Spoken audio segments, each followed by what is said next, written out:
Hello बच्चों, welcome to JEE पेजीत series. मैं Akash from Learno Hub, a free learning platform जहां पर आप सीख सकते हो physics, chemistry, maths, biology absolutely for free only at learnohub.com।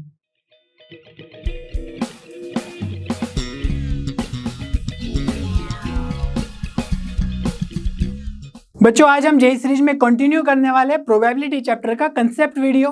Last lecture में हमने देखा था कि प्रोबेबिलिटी कैसे कैलकुलेट करते हैं, बेसिक कंसेप्ट देखे थे और टाइप ऑफ इवेंट सीखे थे। आई होप आपने वो वीडियो जरूर से देख लिया होगा, और अगर नहीं देखा है तो उसको भी जरूर से देख लो, अदरवाइज आपका आज का लेक्चर बिल्कुल अच्छे से समझ में नहीं आएगा।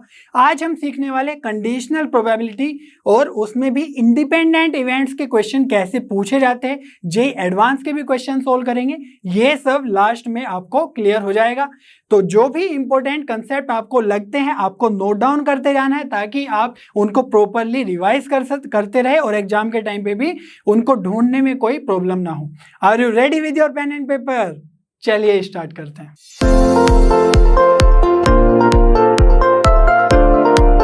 बच्चों, लास्ट लेक्चर में हमने देखा कि प्रोबेबिलिटी कैलकुलेट करने के लिए हमें total number of possible outcomes, total number of favourable outcomes calculate करने की जरूरत होती है, और उन आउटकम्स को हम सेट के फॉर्म में लिख सकते हैं। जैसे हमने देखा था कि जो सैंपल स्पेस है दैट इज अ सेट, और उसमें अगर डाइस को थ्रो किया तो 1 to 6 नंबर्स आएंगे सैंपल स्पेस के अंदर। तो इसी आइडिया को एक्सटेंड करते हुए आज हम वेन डायग्राम्स को और भी ज्यादा यूज करना सीखेंगे, और वहीं से आएगा हमारा एडिशन थ्योरम ऑफ प्रोबेबिलिटी। तो इसमें सपोज हमारे पास एक एक्सपेरिमेंट है, और यहाँ पर जो सैंपल स्पेस है उसके अंदर हमारे 2 इवेंट्स है A एंड B। ठीक है, तो अगर हमारे पास A और B के अंदर जो एलिमेंट्स हैं उनको फाइंड आउट करना हो तो कैसे करेंगे? सेट वाले चैप्टर में आपने सीखा होगा कि अगर हमें निकालना है A यूनियन B, है ना, इसके अंदर नंबर ऑफ एलिमेंट्स, तो कैसे करते हैं? Number of elements in A plus number of elements in B minus number of elements in A intersection B। ठीक है, और इस फॉर्मूले का फील लेने के लिए थोड़ा सा और समझते हैं।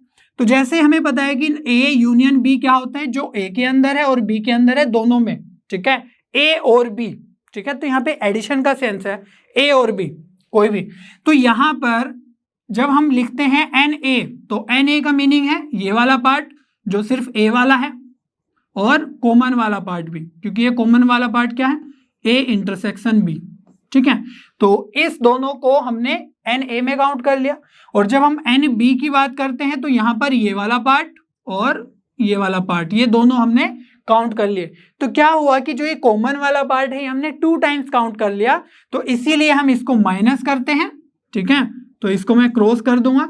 तो अब हम देख पा रहे हैं कि हर एक पार्ट हमने एक एक बार काउंट किया है। तो इस तरीके से आप इस फॉर्मूला को वैलिडेट कर सकते हैं, थोड़ा फील ले सकते हैं। ठीक है, अब हमें ये प्रोबेबिलिटी में कन्वर्ट करना है। ठीक है, तो नंबर ऑफ एलिमेंट्स हमारे पास है, तो अगर हम इसमें दोनों side number of elements in sample space से डिवाइड कर दें, ठीक है, सारे के सारे टर्म्स भी डिवाइड होंगे ये राइट हैंड साइड में, इंडिविजुअल टर्म्स, तो क्या बनेगा? ध्यान से देखो, number of elements in A union B upon number of elements in sample space. तो ये क्या हुआ? ये हो गया हमारा probability of A union B, है कि नहीं? प्रोबेबिलिटी का ये तो डेफिनेशन है कि number of favourable outcomes in A union B और नंबर ऑफ टोटल आउटकम्स, जो कि यहाँ पर है। अगर हम इसकी बात करें तो ये तो हमारा प्रोबेबिलिटी ऑफ A है, ये हमारा प्रोबेबिलिटी ऑफ B है, और लास्ट में क्या है? Probability of A intersection B। तो इस फॉर्मूला को जो हम सेट थ्योरी में सीखते हैं उससे हम यहाँ पर प्रोबेबिलिटी में भी यूज कर सकते हैं, और इससे बेनिफिट यह हुआ कि हम पूरे के पूरे जो वेन डायग्राम्स का कैलकुलेशन होता है उसको हम प्रोबेबिलिटी के कोरस्पॉन्डिंग भी यूज कर सकते हैं। समझ में आ रही है बात? इसी को अगर हम 3 सेट में या 3 इवेंट्स में एक्सटेंड करें तो भी सही होगा। तो यहाँ पर हमारे पास वेन डायग्राम है जिसमें 3 इवेंट्स है, और उसका फॉर्मूला आपको याद ही होगा, क्या होता है? Number of elements in A B C minus number of elements in A intersection B, B intersection C, C intersection A plus A intersection B intersection C। और इसी को हम सैंपल स्पेस से, है ना, डिवाइड कर देंगे तो हमारा प्रोबेबिलिटी में कन्वर्ट हो जाएगा। ये सब फॉर्मूला बिल्कुल क्लियर हो रहा होगा।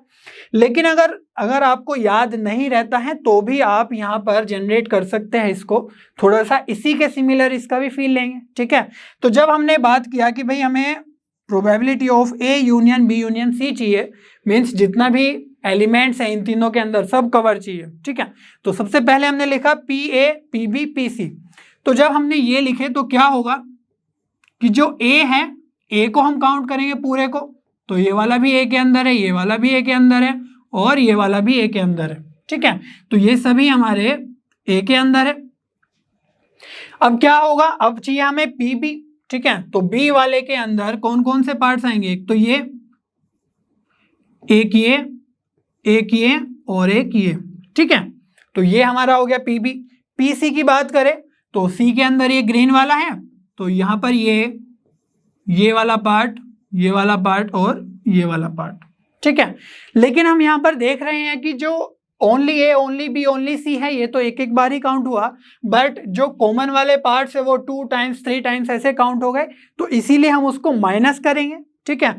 तो हम माइनस करेंगे पी ए इंटरसेक्शन बी, तो जो ए और बी वाला पार्ट है उसको हम माइनस करेंगे।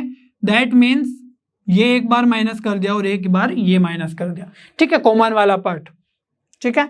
अब पी बी इंटरसेक्शन सी, तो यहां पर जो बी है और सी है इसमें से भी हम एक एक बार माइनस कर देंगे। क्लियर है इतनी बात। Similarly P C intersection A है, तो सी वाला पार्ट ये है, ए वाला पार्ट ये है, तो यहां पर भी हमने ये कैंसिल कर दिया, ठीक है। अब हमने देखा कि जो ये वाले पार्ट्स है ये तो सब एक एक बार काउंट हो गए, बट जो मिडिल वाला पार्ट है सबका कॉमन है, ठीक है। ये जो मिडिल में है इसको क्या बोलते हैं हम, A intersection B intersection C. तो ये वाला एक बार भी काउंट नहीं हुआ अब तो इसीलिए हम क्या करते हैं, एक ऐड कर देते हैं plus probability of A intersection B intersection C. तो इस तरीके से आप ये सब फॉर्मूला जनरेट कर सकते हैं, और हम और भी आगे देखेंगे डिफरेंट टाइप के रिजल्ट्स कैसे जनरेट होता है। सिंपल इस तरीके से आप यूज करेंगे वेन डायग्राम्स को तो बहुत इजीली आप ये सब रिजल्ट्स जनरेट कर सकते हैं, ठीक है बच्चों। लास्ट लेक्चर में ही हमने म्यूचुअली एक्सक्लूसिव इवेंट्स की बात की थी और बोला था कि उन दोनों इवेंट्स में जो उनके सेट बनेंगे इवेंट्स के करस्पॉन्डिंग, उनमें कोई भी कॉमन पार्ट नहीं होगा। और इसको वेन डायग्राम से हम कैसे रिप्रेजेंट कर सकते हैं, कुछ इस तरीके से, डिसजॉइंट सेट या म्यूचुअली एक्सक्लूसिव इवेंट्स। तो यहां पर आप देख सकते हो कि ए और बी में कोई भी कॉमन पार्ट नहीं है, तो जो ए इंटरसेक्शन बी है वो क्या हो जाएगा 5, ठीक है। तो यहां पर जो प्रोबेबिलिटी होगी, probability of A intersection B, वो कितनी हो जाएगी 0।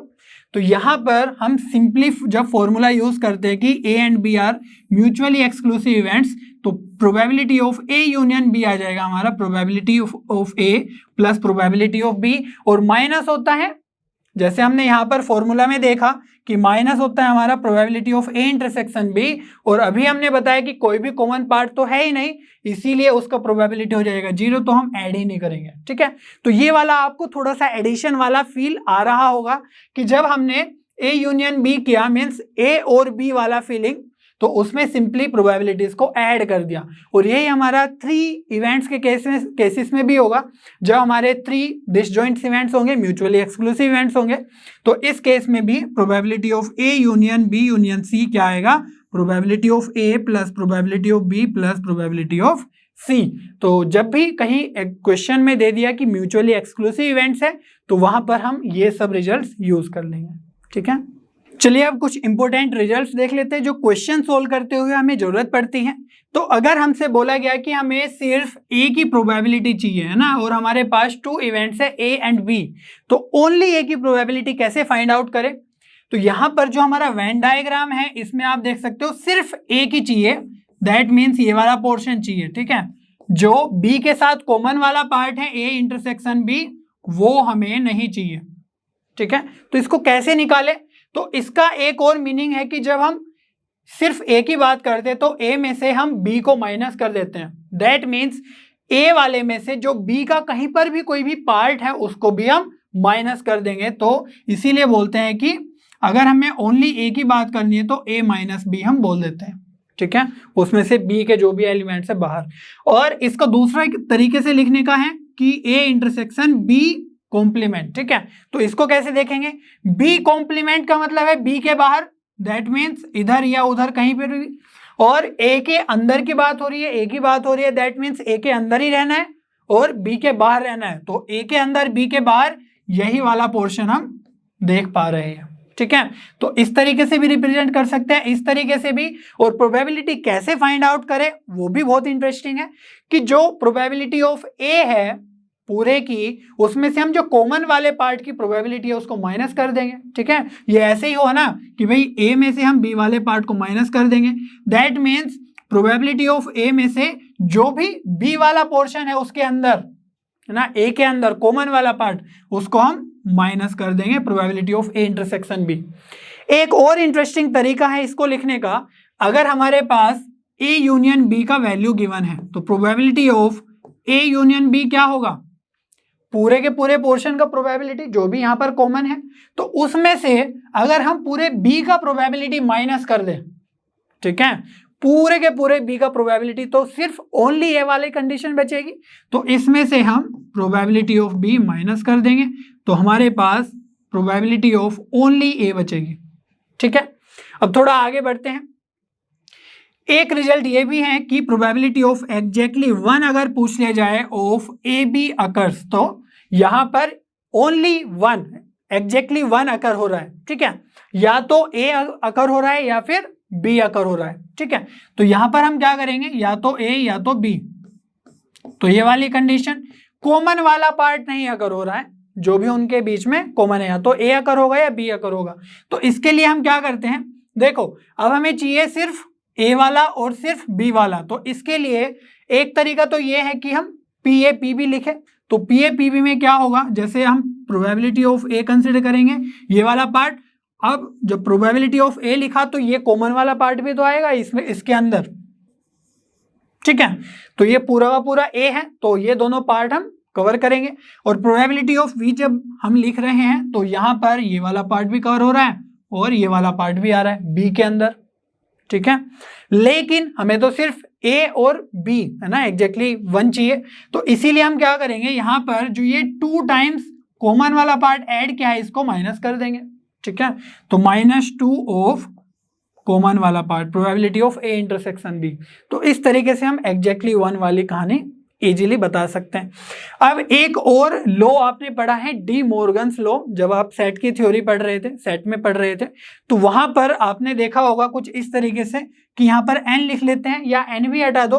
तो जब हम बात करते हैं ए यूनियन बी के कॉम्प्लीमेंट की, है ना, उसके बाहर, तो ए यूनियन बी क्या है, ए यूनियन बी है पूरा पूरा पोर्शन, उसके बाहर की अगर बात कर रहे हैं तो उसको हम लिखते हैं A complement B complement. Means ये डिस्ट्रीब्यूट हो जाता है, बट जो बीच का साइन है यूनियन वो बन जाएगा इंटरसेक्शन। ठीक है, और अगेन सेकंड फॉर्मूला क्या था, ए इंटरसेक्शन बी का कॉम्प्लीमेंट, तो ये कॉम्प्लीमेंट ब्रेक हो जाएगा, बट जो पहले इंटरसेक्शन था वो हमारा यूनियन बन जाएगा। और इसी को हम प्रोबेबिलिटी के कंसेप्ट में भी यूज कर सकते हैं एज इट इज। ठीक है, तो इसको समझने के लिए थोड़ा सा देखते हैं कि हमें चाहिए ए यूनियन बी का कॉम्प्लीमेंट। इसको वेन डायग्राम से समझने की कोशिश करते हैं। ए यूनियन बी का कॉम्प्लीमेंट कहां होगा भाई, ए यूनियन बी तो ये पूरा पूरा पोर्शन, और उसके बाहर अगर हमें जाना है तो यहां पर ही जाएंगे। ठीक है, बिल्कुल बाहर। और ये अंदर क्या लिखा हुआ है, ये लिखा हुआ है A complement intersection B complement. तो ए कॉम्प्लीमेंट क्या होगा, ए के बाहर जाना है। ठीक है, तो ये वाला पोर्शन और बाहर वाला पोर्शन, तो ये वाला पोर्शन और बाहर वाला पोर्शन। ठीक है, और बी कॉम्प्लीमेंट का मतलब है कि बी के बाहर वाला, दैट मीन्स ये वाला पोर्शन और ये वाला पोर्शन। ठीक है, तो यहां पर हमें लेना है इंटरसेक्शन, तो इसको आप भूल जाओ, ये तो हमारा लेफ्ट हैंड साइड वाला है, राइट हैंड साइड वाले हमारे ये 2 है, ये है, ये है। तो इसमें से अगर हमें इंटरसेक्शन लेना हो, कॉमन पार्ट लेना हो, तो ये वाला ही तो बचेगा हमारा। ठीक है, बाहर वाला। तो इसीलिए हमने बोला कि ये जो लेफ्ट हैंड साइड में है ये बाहर वाला ही लिखा हुआ है। समझ में आ रही है बात, ये सब आपने सेट थ्योरी में भी बहुत अच्छे से समझा होगा, इसको भी आप directly as a result use कर सकते हैं। चलिए फिर आगे बढ़ते हैं। अब कुछ रिजल्ट्स डिस्कस कर लेते हैं जब हमारे पास 3 इवेंट्स हो ए बी सी। तो यहाँ पर हमारे पास वेन डायग्राम है और हमसे बोला गया है कि probability of exactly 2 of the events A B C occur. ठीक है, तो एग्जैक्टली 2, ना ही तो एक की बात हो रही है ना ही तीनों की बात हो रही है, सिर्फ एग्जैक्टली 2 की बात हो रही है। तो एग्जैक्टली 2 की अगर हम बात करें, ये वाला तो सिर्फ ए वाला है, ओनली ए, ये वाला पोर्शन बी वाला है और ये वाला पोर्शन सिर्फ सी वाला है।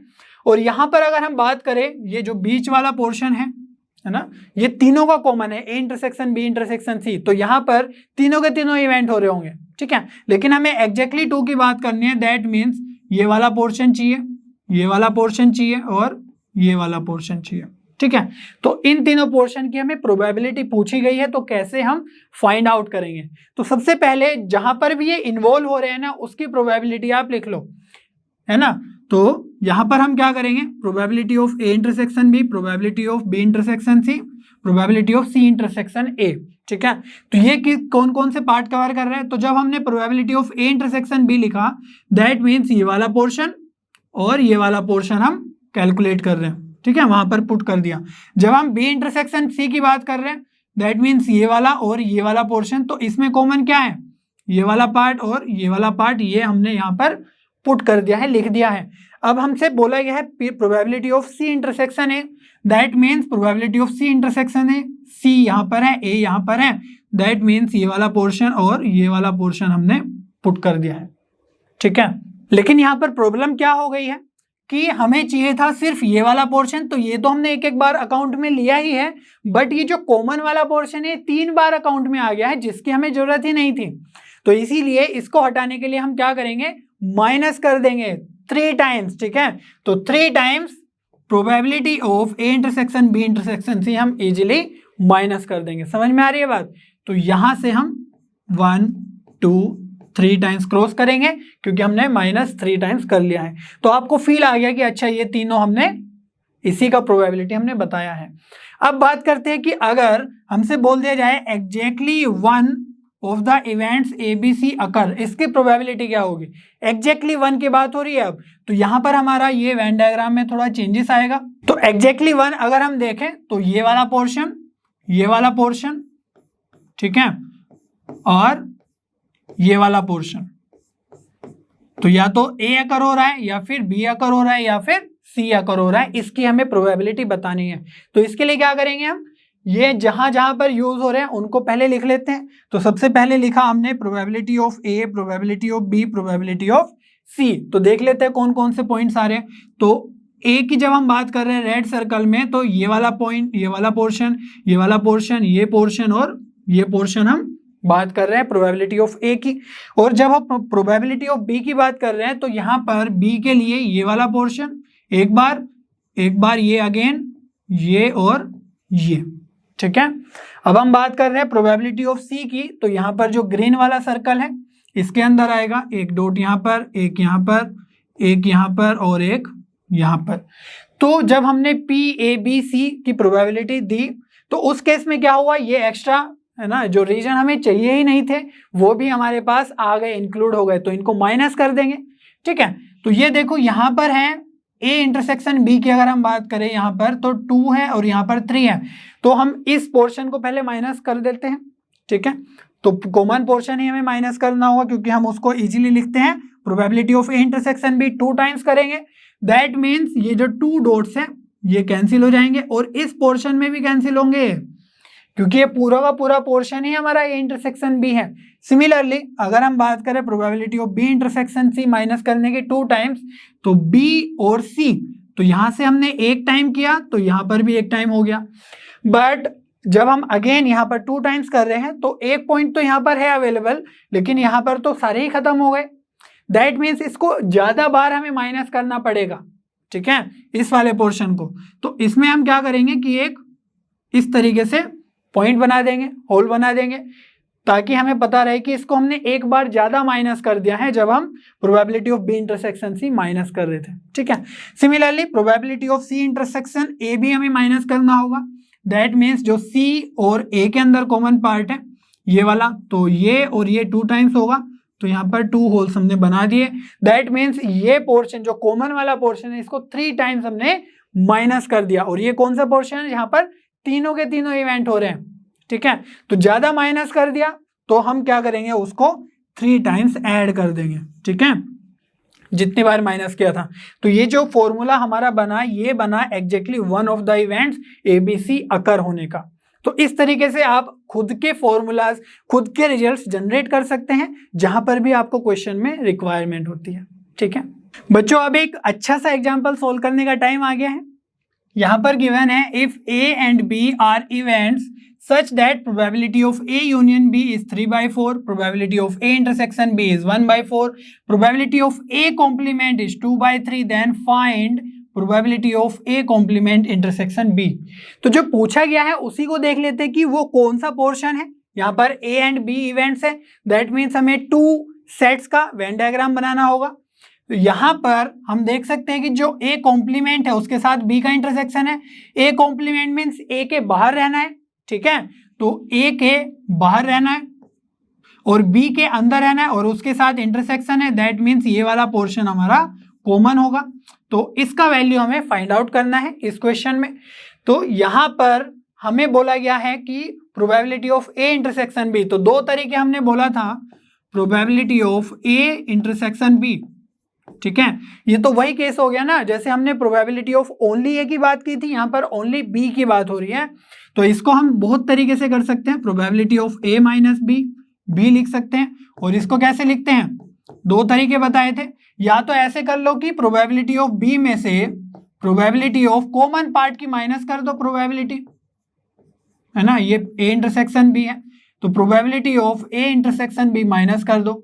या फिर अगर यही हमें फाइंड आउट करना है, दूसरा तरीका भी मैंने बताया था कि यूनियन में से, ठीक है, दोनों के यूनियन में से probability of A union B में से माइनस कर दो आप ए वाला पूरा का पूरा पोर्शन, तो उससे क्या होगा, सिर्फ बी वाला पार्ट बचेगा, ओनली बी वाला पार्ट। तो यहां पर देखते हैं किस तरीके से हमें डाटा गिवन है और उसी के हेल्प से हम कैलकुलेट करने की कोशिश करेंगे। तो एक तो गिवन है कि probability of A intersection A complement क्या है, ठीक है। तो यहां पर अगर हम यूज करना चाहे तो यहां पर कर सकते हैं। हमें पता है कि probability of A plus probability of A complement equal to 1 होती है, ठीक है। दोनों के दोनों क्या है, ए और ए का कॉम्प्लीमेंट, ऐसे बी और बी का कॉम्प्लीमेंट। तो प्रोबेबिलिटी ऑफ ए कॉम्प्लीमेंट 2/3 है, तो प्रोबेबिलिटी ऑफ ए हमें पता चल जाएगी 1 माइनस इसको उधर ले जाएंगे 2/3, तो प्रोबेबिलिटी ऑफ ए कितनी आ गई हमारी, 1 माइनस 2/3, दैट मीन्स 1/3, ठीक है। और यहां पर हमारे पास probability of A union B भी है 3/4, तो इसी फॉर्मूला से फाइंड आउट कर लो।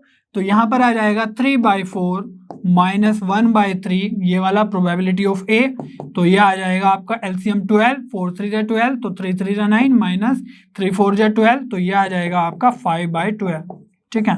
तो ये किसकी प्रोबेबिलिटी आई, ओनली बी वाले पार्ट की। अब इस फॉर्मूले से भी जा सकते हैं, ठीक है, कोई प्रॉब्लम नहीं होगी। बस आपको probability of A intersection B तो गिवन है, probability of B find out करनी होगी, ठीक है। वो कैसे करोगे उसके लिए भी मैं बता देता हूं कि अगर आपको ए यूनियन बी यूज नहीं करना है ये वाला पोर्शन, तो उससे कैसे करेंगे। हमने फॉर्मूला देखा स्टार्टिंग में कि अगर हमें probability of A union B find out करना है तो वो होगा probability of A plus probability of B minus probability of A intersection B, ठीक है। तो यहां पर probability of A union B हमें 3/4 गिवन है, प्रोबेबिलिटी ऑफ ए हमने फाइंड आउट कर ली, प्रोबेबिलिटी ऑफ बी हमें पता चल जाएगी यहां से, क्योंकि हमारे पास ए इंटरसेक्शन बी का भी प्रोबेबिलिटी है, ठीक है। तो इस इक्वेशन में आप देख सकते हो सिर्फ प्रोबेबिलिटी ऑफ बी अननोन है, तो यहां से भी आप, है ना, इसको यूज करके निकाल सकते हैं probability of A complement intersection B, ठीक है। तो बहुत सारे तरीके हैं, बस आपको पता होना चाहिए वेन डायग्राम के थ्रू कि आपको कौन से पोर्शन के लिए प्रोबेबिलिटी फाइंड आउट करनी है, ओके। चलिए बच्चों नेक्स्ट प्रॉब्लम सोल्व कर लेते हैं, बहुत ही इंटरेस्टिंग होने वाला है। Probability of B equals to 3/4 given है, probability of A intersection B intersection C complement is 1/3 and probability of A complement intersection B intersection C complement is 1/4, then find the value of probability of B intersection C. तो यहां पर हमारे पास 3 events involve है, A B and सी, तो 3 sets बनेंगे, है ना, 3 sets का वेन डायग्राम हमारे पास यहाँ पर है। तो हमें देखना है कि कौन सी वैल्यू हमें फाइंड आउट करनी है, ठीक है, और क्या क्या हमें गिवन है। तो पहले गिवन वाला बात कर लेते हैं। तो यहां पर है probability of A intersection B, means A और बी वाला पोर्शन है ना, कॉमन पोर्शन, तो ये और ये आएगा, लेकिन वहां पर इंटरसेक्शन सी के साथ है, दैट सी कॉम्प्लीमेंट के साथ है, दैट मीन्स सी के हमें बाहर रहना होगा, तो हमारा कॉमन पोर्शन आ जाएगा ये वाला, ठीक है। तो इसकी प्रोबेबिलिटी हमें गिवन है 1/3। अब हम बात करते हैं सेकेंड इंफॉर्मेशन की, तो ये है ए कॉम्प्लीमेंट इंटरसेक्शन बी, ठीक है, इंटरसेक्शन सी कॉम्प्लीमेंट। तो ए और सी के बाहर रहना है और बी के अंदर रहना है, तो ए के भी बाहर, सी के भी बाहर और बी के अंदर। दैट मीन्स ये वाला जो पोर्शन है हमारा, ये सेकेंड वाले इंफॉर्मेशन को रिप्रेजेंट कर रहा है, जिसकी प्रोबेबिलिटी हमें गिवन है 1/4, ठीक है। अब हमें फाइंड आउट क्या करना है, तो सिंपल गिवन है बी इंटरसेक्शन सी, बी और सी का कॉमन पार्ट, तो बी और सी का कॉमन पार्ट हो जाएगा ये वाला पोर्शन। तो इसको मैं डिफरेंट कलर से डिनोट कर देता हूं। तो ये वाला पोर्शन हमें इस बार फाइंड आउट करना है। तो इस पोर्शन के लिए, रेड पोर्शन के लिए कैसे फॉर्मूला बनाएंगे, अब देखो जो भी मार्क्ड रीजन है वो या तो है ना ब्लू से मार्क्ड है या रेड से मार्क्ड है। ब्लू से मार्क्ड जो है बी के अंदर, वो उनकी वैल्यूज हमें पता है, रेड से मार्क्ड वाली फाइंड आउट करनी है। तो क्या करेंगे, हम सारे पोर्शन को ऐड करके प्रोबेबिलिटी ऑफ बी के साथ डिनोट कर देंगे, ठीक है। कैसे, हमें पता है कि जो probability of A intersection B intersection C complement है वो फर्स्ट वाला portion, plus probability of A complement intersection B intersection C complement, ये सेकंड वाला portion, plus probability of B intersection C जो हमें चाहिए। तो सारे पोर्शन को अगर हम मिला के बात करें तो बी के अंदर ही है सब कुछ। That means this is equal to probability of B, ठीक है, जिसकी इंफॉर्मेशन हमें गिवन है 3/4। तो यहां पर हम सारी की सारी वैल्यूज पुट करते जाएंगे, 1/3 plus 1/4 plus probability of B intersection C जो हमें चाहिए equals to probability of B 3/4। बस सिंपली अब probability of B intersection C आपको फाइंड आउट करना है।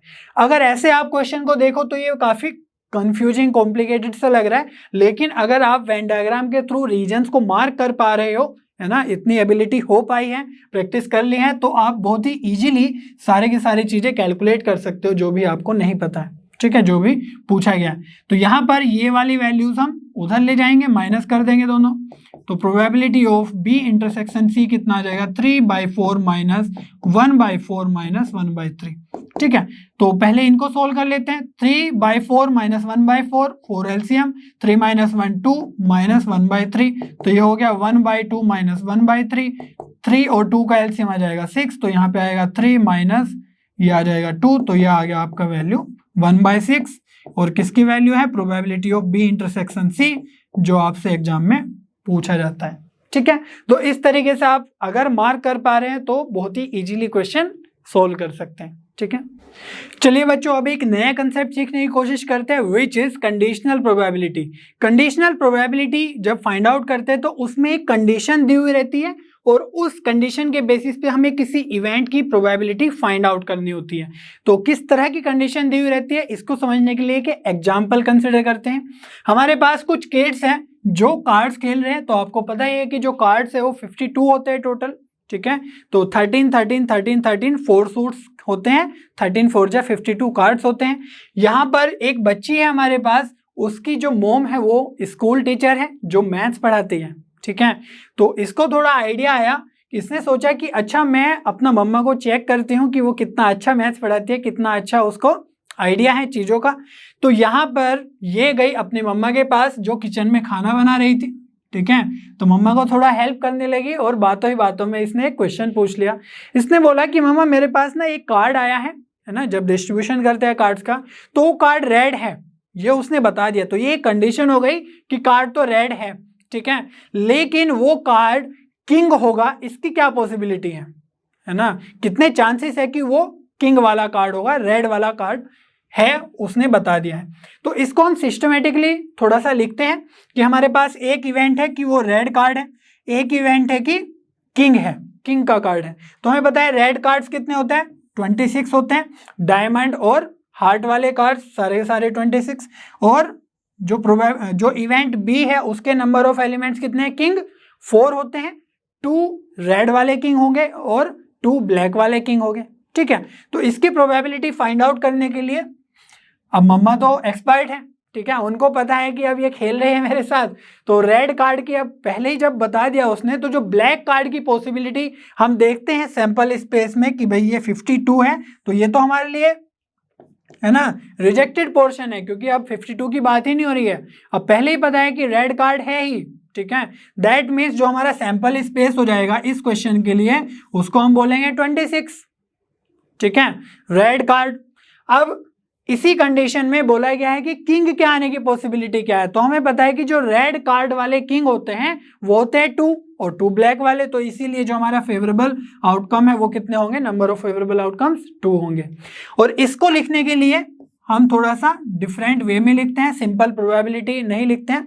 तो प्रोबेबिलिटी ऑफ बी, क्योंकि प्रोबेबिलिटी ऑफ बी ही पूछी गई है, दैट मीन्स किंग के आने की प्रोबेबिलिटी सच दैट जो ए इवेंट है दैट मीन्स रेड कार्ड का इवेंट है वो ऑलरेडी हो गया है, क्योंकि उसने पहले ही बोला कि ए मीन्स रेड कार्ड तो हो ही गया है, अब हमें प्रोबेबिलिटी ऑफ बी बताओ, ठीक है। तो इसको रीड करने के लिए हम बोलते हैं probability of be given A has happened, ठीक है। या इसको ऐसे भी रीड करते हैं प्रोबेबिलिटी ऑफ बी बाय ए, ठीक है।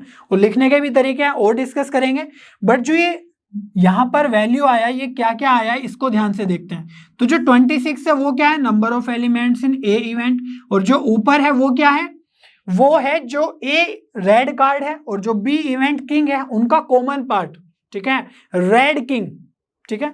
तो उसके लिए क्या करेंगे हम, number of elements in A intersection B, ठीक है। दोनों के दोनों इवेंट्स में जो हो चुका है और जिसकी पूछी गई है प्रोबेबिलिटी, उन दोनों में जो कॉमन पार्ट्स है उसको हम न्यूमरेटर में लिखते हैं। यही हमारी क्या हो गई, प्रोबेबिलिटी ऑफ बी इंटरसेक्शन ए।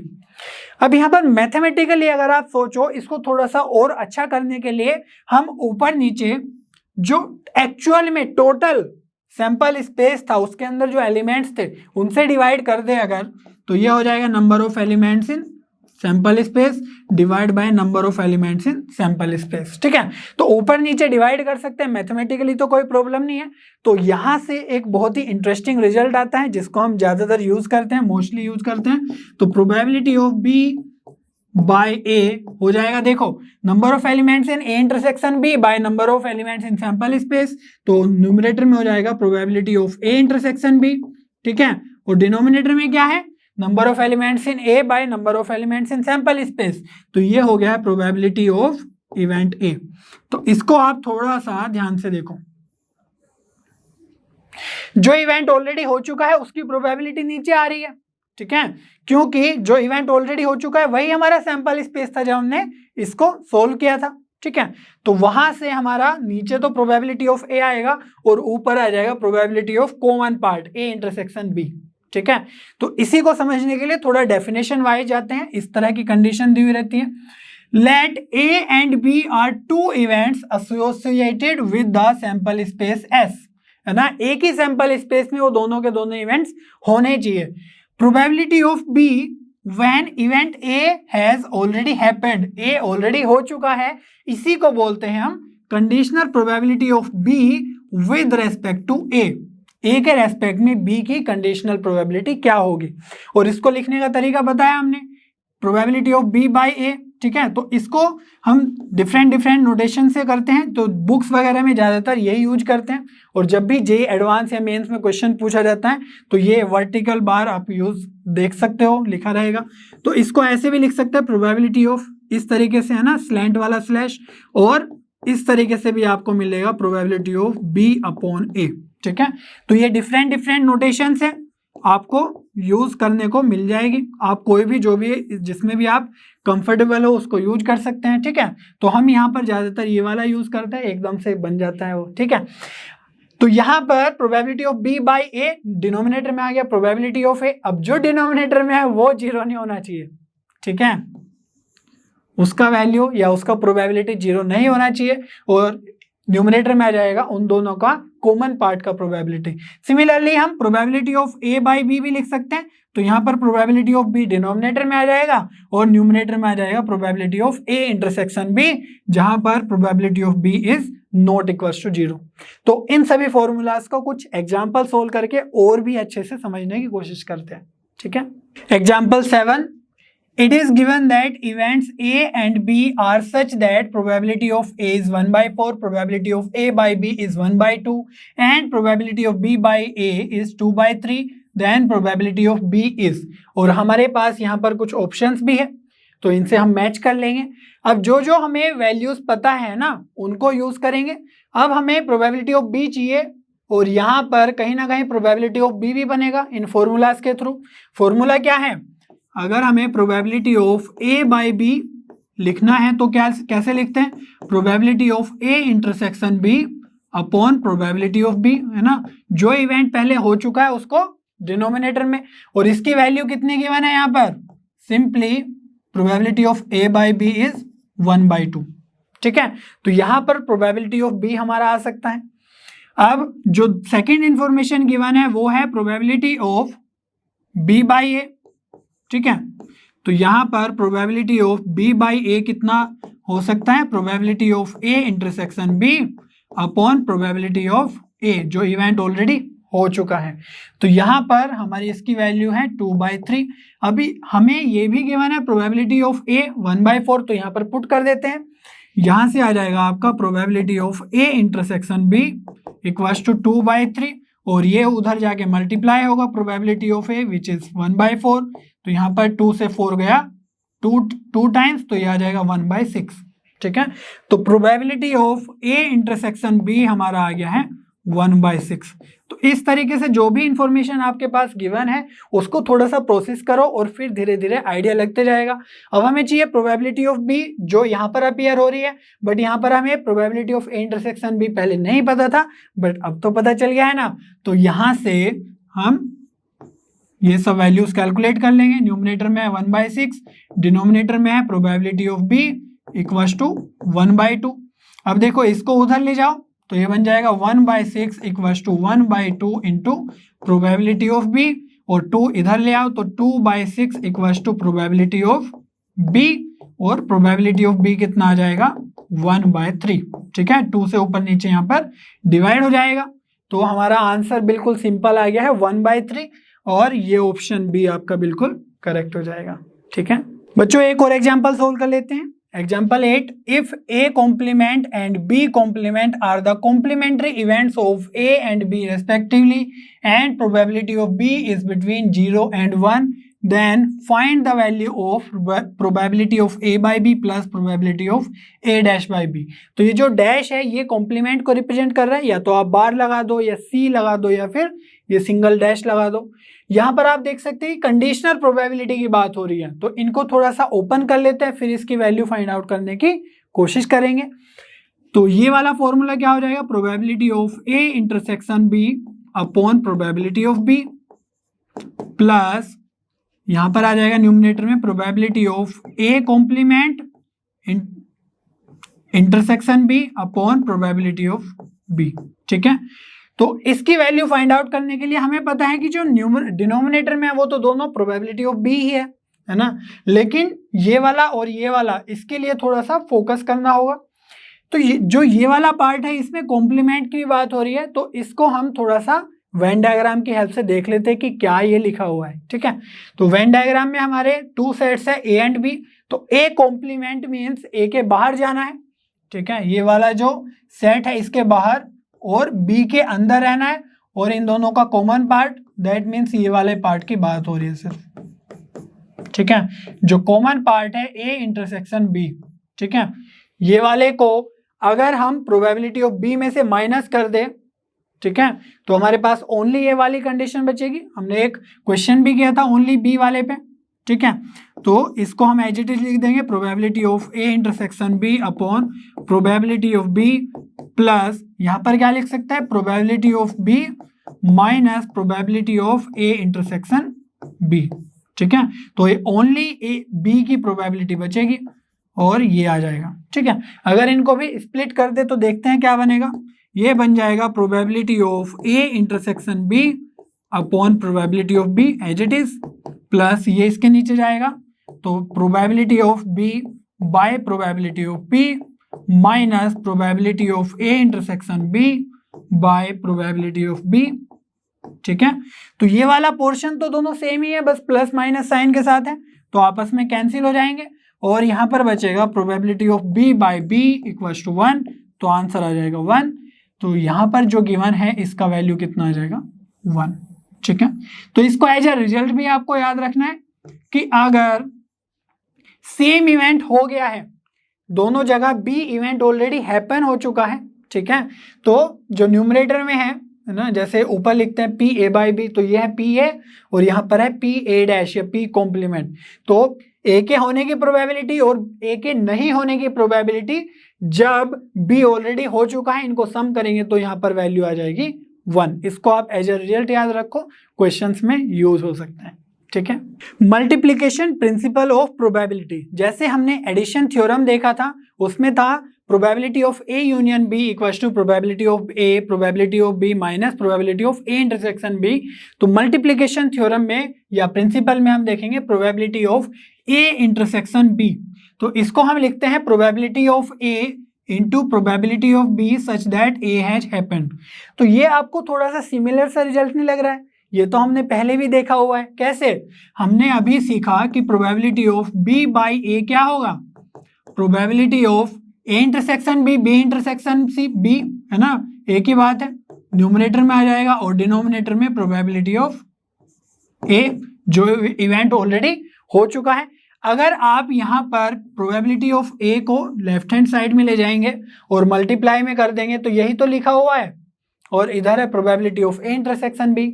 तो इसी रिजल्ट को थोड़ा सा मैनिपुलेट करके मल्टीप्लिकेशन प्रिंसिपल बनता है, बट ये बहुत ही इंपॉर्टेंट है जब हम ज़्यादा इवेंट्स के लिए बात करते हैं, ठीक है। तो इसको समझने की कोशिश करते हैं आखिर ये लिखा हुआ कैसे है।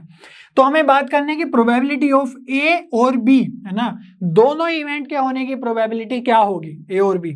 तो यहाँ पर हम बोलते हैं कि भाई पहले प्रोबेबिलिटी ऑफ ए कैलकुलेट कर लो, है ना, ए इवेंट को करा दो और उसमें मल्टीप्लाई कर दो। अब सेकंड इवेंट भी होना है ना, बी, तो एंड लगा दो, एंड मीन्स मल्टीप्लाई, और probability of B such that A has happened, क्योंकि ए ऑलरेडी हो चुका है। इसको हम इस तरीके से भी लिख सकते हैं कि प्रोबेबिलिटी ऑफ बी, ठीक है, then probability of A such that B has happened. इस तरीके से भी हम लिख सकते हैं। पहले कोई एक को करा लो, फिर ऐसे लिख दो कि दूसरे की प्रोबेबिलिटी सच दैट पहला हो चुका है। इसी को अगर हम 3 इवेंट्स के लिए एक्सटेंड करें तो कैसे करेंगे, probability of A intersection B intersection C, तो पहले ए इवेंट की प्रोबेबिलिटी एंड फिर बी इवेंट की प्रोबेबिलिटी सच दैट ए हो चुका है ना, उसकी लिख दी हमने।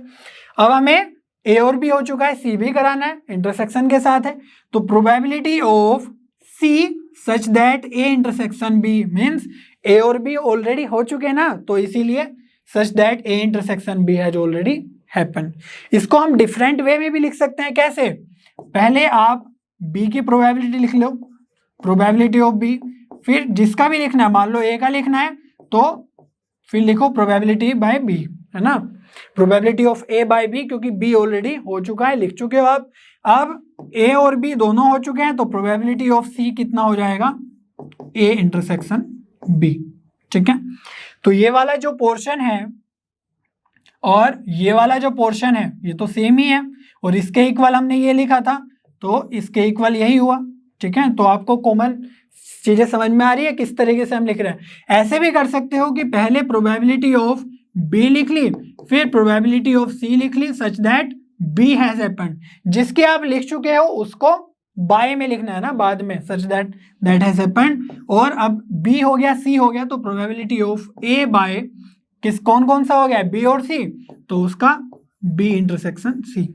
समझ में आ रही है बात कैसे आप फॉर्मूला जनरेट कर सकते हो। 4 इवेंट्स के लिए भी आप लिख सकते हो, ठीक है। तो वहां पर आ जाएगा इंटरसेक्शन डी और यहाँ पर आएगा probability of D such that A intersection B, B है ना इंटरसेक्शन सी, और उस तरीके से आप फॉर्मूला अपना लिख सकते हो। समझ में आ रही है बात बच्चों। अब एक और स्पेशल इवेंट की बात कर लेते हैं जो है इंडिपेंडेंट इवेंट, और इस पे बहुत सारे क्वेश्चंस पूछे जाते हैं। और लास्ट लेक्चर में हमने इसीलिए कवर नहीं किया था क्योंकि इसको कंडीशनल प्रोबेबिलिटी में यूज करते हैं, और कंडीशनल प्रोबेबिलिटी के बाद ही आप इसको समझेंगे तो ज्यादा अच्छे से समझ में आएगा कि इसका मीनिंग क्या है मैथमेटिकली, ठीक है। डेफिनेशन देख लेते हैं। 2 events are independent events if the occurrence और नॉन अकरेंस, उसके होने या ना होने से of one event does not affect the other event, ठीक है। एक इवेंट के होने ना होने से दूसरे इवेंट पे अगर कोई फर्क नहीं पड़ रहा है, उसकी प्रोबेबिलिटी पे कोई फर्क नहीं पड़ रहा है, तो ऐसे इवेंट्स को हम बोलते हैं इंडिपेंडेंट इवेंट्स, ठीक है। तो इसको देखते हैं कि कंडीशनल प्रोबेबिलिटी में कैसे यूज होता है। अगर A and B independent events हैं तो हमने बोला कि P A by B, actually में तो फॉर्मूला होता है, लेकिन यहां पर हम पी ए बाई बी को सिंपली प्रोबेबिलिटी ऑफ ए लिख सकते हैं। क्यों? क्योंकि बी के होने से प्रोबेबिलिटी ऑफ ए पे कोई भी फर्क नहीं पड़ रहा है। If A and B are independent events तो probability of A by B simply probability of A हो जाएगी। और इससे बेनिफिट क्या हुआ कि जो भी हमारे फॉर्मूलाज थे probability of A intersection B, उसको हम अब लिख सकते हैं probability of A into probability of B. लेकिन ये तभी लिख सकते हैं जब वो इंडिपेंडेंट इवेंट्स होंगे, क्योंकि ये फॉर्मूला कैसे आता था हमने अभी देखा, probability of A intersection B क्या होता है, मल्टीप्लिकेशन थ्योरम में सीखा है क्या, कि पहले ए इवेंट को करा लो इनटू फिर probability of B such that event A has happened. लेकिन अब जो ये probability of B such that A has happened है तो इंडिपेंडेंट इवेंट से, दैट मीन्स बी के होने पे ए का कोई फर्क नहीं पड़ेगा, ठीक है। तो इसीलिए जो probability of B by A है इसको हम सिंपली क्या लिख सकते हैं, probability of B in case of A and B are independent events. तो वही हमने यहाँ पर लिख दिया है। और ये इस पे बहुत सारे क्वेश्चंस पूछे जाते हैं, है ना, यूज होता है बहुत सारे क्वेश्चंस में। इसको हम 3 इवेंट्स के लिए भी एक्सटेंड कर सकते हैं, है ना। जैसे हमारे पास है A and B and C are independent events, तो उस केस में क्या होगा, हमने देखा था अभी मल्टीप्लिकेशन थ्योरम में कि probability of A intersection B intersection C क्या होगा, पहले probability of A then probability of B A has happened and probability of C such that A intersection B means A और बी ऑलरेडी हो चुके, इस तरीके से लिखते हैं। तो यहाँ पर जो प्रोबेबिलिटी ऑफ बी बाई ए है, क्योंकि तीनों के तीनों इंडिपेंडेंट इवेंट्स है तो ए के होने पे बी पे कोई भी फर्क नहीं पड़ेगा, तो इसको हम सिंपली लिख देंगे प्रोबेबिलिटी ऑफ बी, ठीक है। और ये जो है ए इंटरसेक्शन बी, है ना, ए और बी के होने से सी पे कोई फर्क नहीं पड़ता है, इंडिपेंडेंट है, तो इसको हम क्या लिख देंगे, सिंपली प्रोबेबिलिटी ऑफ सी, ठीक है। तो इसी तरीके से हम डायरेक्टली यहाँ पर फॉर्मूला लिख सकते हैं। और यहाँ पर ज्यादा फील आ रहा होगा कि आपको कि ए बी सी के इंटरसेक्शन की प्रोबेबिलिटी चाहिए, तो सिंपली उनकी प्रोबेबिलिटीज को मल्टीप्लाई कर दो। स्पेशल नोट ये तभी यूज करेंगे जब गिवन हो कि इंडिपेंडेंट इवेंट्स हैं, या फिर हमें किसी तरीके से पता चल जाए क्वेश्चन में जो इंफॉर्मेशन है उसके अकॉर्डिंग हम प्रूफ कर दे कि वो इंडिपेंडेंट इवेंट्स है, उसके बाद हम ये सारे के सारे रिजल्ट्स यूज कर लेंगे डायरेक्टली, ठीक है। चलिए कुछ एग्जांपल्स देख लेते हैं। चलिए एक एग्जांपल सॉल्व कर लेते हैं। और ये हमारा जो क्वेश्चन है वो जेईई मेन 2014 में आ चुका है और बहुत ही इंटरेस्टिंग है, क्योंकि इसमें बहुत सारे कंसेप्ट्स आपके क्लियर हो जाएंगे, ठीक है। चलिए देखते हैं। Let A and B be 2 events such that probability of A union B का complement equals to 1/6, probability of A intersection B is 1/4 and probability of A complement is 1/4, where A complement stands for the complement of the event A, ये तो हमें पता ही होता है। Then the events A and B are, तो A और B के बारे में बताना है, ठीक है। फर्स्ट ऑप्शन है equally likely but not independent, ठीक है। तो यहाँ पर इक्वली लाइकली इंडिपेंडेंट की बात हो रही है। इक्वली लाइकली के लिए क्या होता है कि प्रोबेबिलिटी ऑफ ए और प्रोबेबिलिटी ऑफ बी सेम आ जाए, ठीक है। जब भी सेम आ जाए तो उनको बोलते हैं कि हम इक्वली लाइकली इवेंट्स हैं, उनके अकर होने की चांसेस इक्वल है, ठीक है। और नॉट इंडिपेंडेंट, ये भी देखेंगे कि कैसे इंडिपेंडेंट चेक करते हैं। Independent but not equally likely, ठीक है, ये सब कुछ वही है, इक्वली लाइकली इंडिपेंडेंट। एक टर्म है म्यूचुअली एक्सक्लूसिव एंड इंडिपेंडेंट। तो म्यूचुअली एक्सक्लूसिव का मतलब क्या है कि ए और बी में कोई भी कॉमन एलिमेंट्स नहीं है, that means probability of A intersection B हमारी 0 होनी चाहिए, ठीक है। तो ये सब चीजें हम देखेंगे यहाँ पर। सबसे पहले हमें पता है कि probability of A bar is 1/4, तो प्रोबेबिलिटी ऑफ ए कैलकुलेट कर लेंगे तो क्या आएगी 1 minus probability of A bar which is 1 minus 1/4, तो ये कितना आ जाएगा, प्रोबेबिलिटी ऑफ 1 माइनस 1/4 सोल्व करोगे तो 3/4, ठीक है। तो प्रोबेबिलिटी ऑफ ए पता चल गई, बी की प्रोबेबिलिटी भी चाहिए, ठीक है, लेकिन डायरेक्टली नहीं गिवन है, इनकी हेल्प से हम कैलकुलेट कर लेंगे। अब हमें पता है कि एक फॉर्मूला होता है probability of A union B equals to P A plus P B minus probability of A intersection B, ठीक है, एडिशन थ्योरम में हमने सीखा था ये। तो यहाँ पर probability of A union B का बार गिवन है, तो हमें चाहिए probability of A union B. अब इसमें प्रोबेबिलिटी ऑफ ए भी हम पुट कर लेंगे, बी हमें कैलकुलेट करना है, ए इंटरसेक्शन बी भी हमारे पास है ऑलरेडी। ठीक है, तो चलिए ये वाली वैल्यूज हम फाइंड आउट कर लेते हैं यहाँ से। तो हमें पता है कि हमें चाहिए probability of A union B, तो ये क्या हो जाएगा 1 minus probability of A union B का बार या कॉम्प्लीमेंट। ठीक है, तो 1 माइनस 1/6 आ जाएगा, तो इसकी वैल्यू आ जाएगी आपके पास 5/6। चलिए अब यहाँ पर सारी की सारी वैल्यूज पुट कर देते हैं। 5/6 equals to probability of A is 3/4 plus probability of B, तो हमें फाइंड आउट ही करना है, minus probability of A intersection B which is 1/4। ठीक है, तो यहाँ से प्रोबेबिलिटी ऑफ बी कितना आ जाएगा देखते हैं। इन सबको इधर ले आओ एक साइड, तो ये बन जाएगा आपका 5/6, ये इधर जाके -3/4 प्लस 1/4, ये उधर माइनस है ना, तो हम क्या ले सकते हैं 6 और 4 हमारे टर्म्स आ रहे हैं, तो यहाँ पर 12 हमारा एलसीएम आ जाएगा, 6 2 जा 12 तो ये बन जाएगा 10, 4 3 जा 12 तो ये बन जाएगा 9 प्लस 4 3 जा 12 तो ये आ जाएगा 3। अब देखो 10 + 3 कितना हो गया 13 - 9 4। ठीक है, तो ये आ जाएगा प्रोबेबिलिटी ऑफ बी 4/12, यहीं पे लिख देते हैं 4/12 या फिर 4 से ऊपर नीचे डिवाइड करेंगे तो 1/3। ठीक है, अब यहां से एक चीज तो क्लियर है कि प्रोबेबिलिटी ऑफ ए और प्रोबेबिलिटी ऑफ बी डिफरेंट आ गई है। ठीक है, तो हम इतना कह सकते हैं कि ये इक्वली लाइकली तो नहीं हो सकते, है ना, दोनों की प्रोबेबिलिटी अलग अलग आ रही है, तो जहां पर भी इक्वली लाइकली है उसको तो हम ऐसे रिजेक्ट कर देंगे जैसे यहां पर है, और ये वाला ऑप्शन भी रिजेक्ट कर देंगे।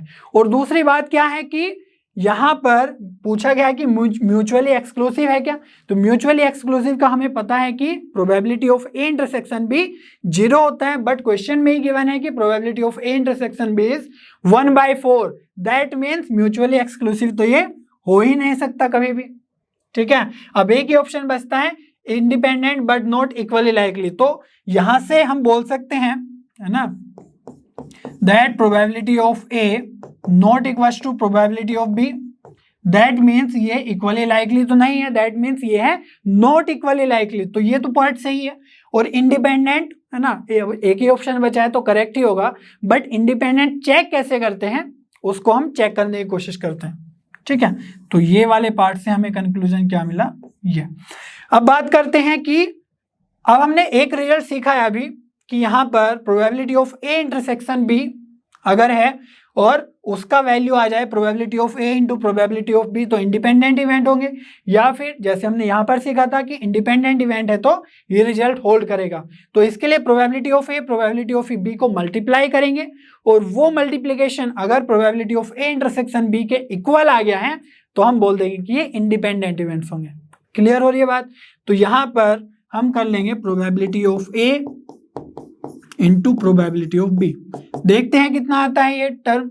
तो प्रोबेबिलिटी ऑफ ए है 3/4 इंटू प्रोबेबिलिटी ऑफ बी है 1/3, तो 3 से यहाँ पर 3 कैंसिल, तो ये कितना आ गया है 1/4, और 1/4 is equal to probability of A intersection B.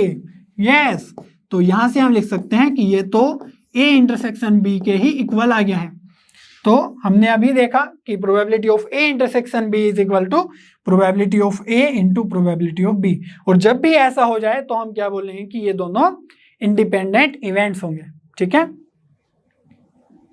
तो हम यहां पर बी ऑप्शन बिल्कुल करेक्ट कर देंगे।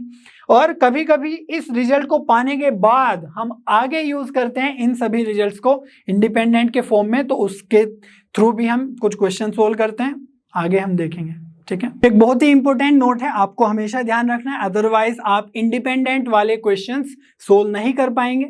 तो इसमें बोला गया है कि if A and B are independent events, ठीक है, दो इंडिपेंडेंट इवेंट है, then A complement and B complement, तो उन दोनों का जो कॉम्प्लीमेंट होगा, या A complement and B, A and B complement are also independent events. ठीक है, समझ में आई बात। तो किसी भी तरीके से ले लो, किसी का भी कॉम्प्लीमेंट ले लो, है ना, वे दो अगर इंडिपेंडेंट है तो उसके जो भी पोर्शन है ना इस तरीके से जनरेट होंगे, वे भी इंडिपेंडेंट इवेंट्स होंगे और उनको हम इस तरीके से लिख सकते हैं।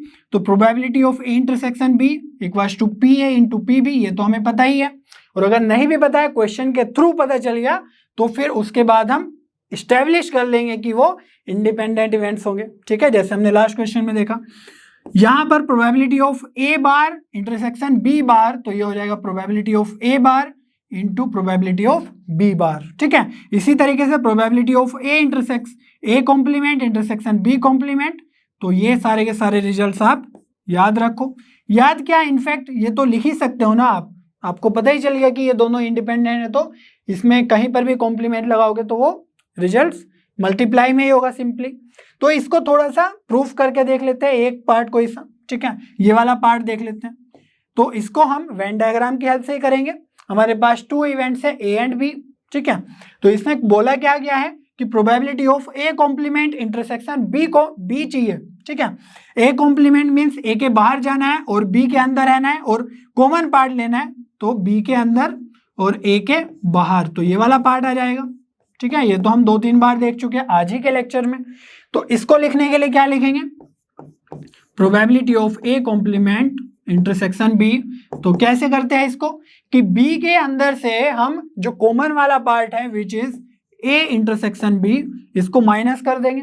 ठीक है, तो ये आ जाएगा आपका probability of B minus probability of A intersection B. अब यहां पर तो कहीं पर भी कॉम्प्लीमेंट वगैरह नहीं है और बोला गया है कि इंडिपेंडेंट इवेंट्स है। वाह, तो इसमें आप क्या पुट कर देंगे, प्रोबेबिलिटी ऑफ बी माइनस, इसको क्या लिख सकते हैं, probability of A into probability of B. ठीक है, यहां पर भी हमने रिजल्ट लिखा हुआ है, ये तो हम पहले से ही बोल चुके हैं इंडिपेंडेंट इवेंट्स के लिए कैसे आएगा ये। तो यहां पर प्रोबेबिलिटी ऑफ बी हम कॉमन ले सकते हैं, तो फर्स्ट टर्म से बचेगा 1 और सेकेंड टर्म से बचेगा प्रोबेबिलिटी ऑफ ए, और 1 माइनस प्रोबेबिलिटी ऑफ ए क्या होता है, probability of A complement. Yes, तो ये आ जाएगा आपका probability of A complement into probability of B, और किसका वैल्यू आया ये, probability of A complement intersection B. ठीक है, तो इस तरीके से आप और भी रिजल्ट्स देख सकते हो बहुत ही इजीली। तो क्लियर रखना है कि उस कहीं पर भी कॉम्प्लीमेंट अराइज हो रहा है तो उसको आप डायरेक्टली लिख सकते हो अगर वे इंडिपेंडेंट इवेंट्स हैं।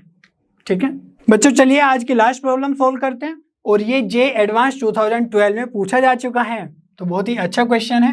Late X and Y be 2 events such that probability of X by y is 1/2, probability of y by x is 1/3 and probability of x intersection y is 1/6। ठीक है, which of the following is are correct, तो यहां पर एक से ज्यादा option भी correct हो सकते हैं। ठीक है, तो जे एडवांस में ऐसे क्वेश्चंस पूछ ले जाते हैं जहां पर मल्टीपल ऑप्शन करेक्ट हो सकते हैं। तो पहला ऑप्शन है probability of x union y equals to 2/3, तो हम इनकी हेल्प से x यूनियन y कैलकुलेट करेंगे, है ना, आता है हमें formula. X and Y are independent और नॉट इंडिपेंडेंट, तो या तो इंडिपेंडेंट होगा या इंडिपेंडेंट नहीं होगा, वो भी हमें चेक करना आता है। अब है probability of X bar intersection Y equals to 1/3, इसको भी हम कैलकुलेट करेंगे। चलिए देखते हैं कौन कौन से ऑप्शन सही होंगे। सबसे पहला जो इंफॉर्मेशन है उसको थोड़ा एनालाइज करते हैं। तो probability of X by Y क्या होता है formula, probability of X intersection Y upon probability of जो इवेंट हो चुका है y। ठीक है, अब हमें इंटरसेक्शन y है ना, ये सब वैल्यू दिया हुआ है, तो probability of x intersection y is 1/6 upon probability of y equals to, इस पूरे का वैल्यू कितना दिया हुआ है 1/2, ये भी गिवन है, तो यहां से हमें प्रोबेबिलिटी ऑफ y पता चल जाएगा। कैसे, इसको उधर ले जाओ और इसको मल्टीप्लाई कर दो। ठीक है, तो प्रोबेबिलिटी ऑफ y कितना आ जाएगा 1/6 into 2, that means probability of y है 1/3। क्लियर है इतनी बात।